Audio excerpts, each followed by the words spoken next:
Nasa bahay ako ngayon sa Bacol. Wala akong aso. Mahal!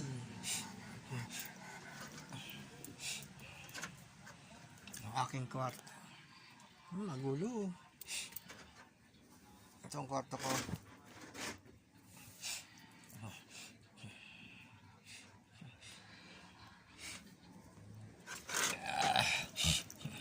Ito ang kusina. Kaya mag-adobo ako ng manok.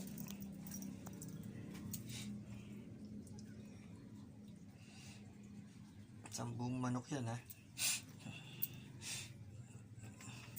Punta ako doon sa kulungan na inayos ko.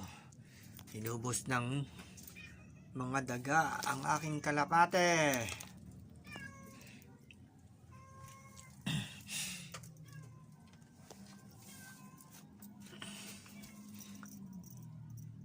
Tandang ko. Yun, ang aking ibon. Hindi malalang natira.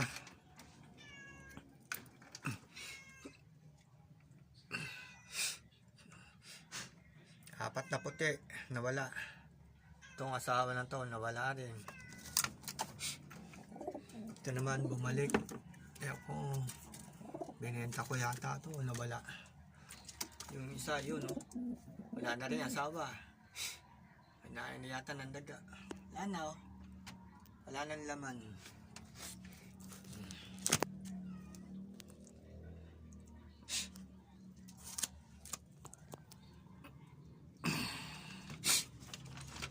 Ayan.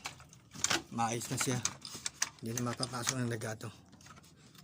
Naayos ko na. May mga inahin sa ilalim. Hindi ko na makikita, madilim.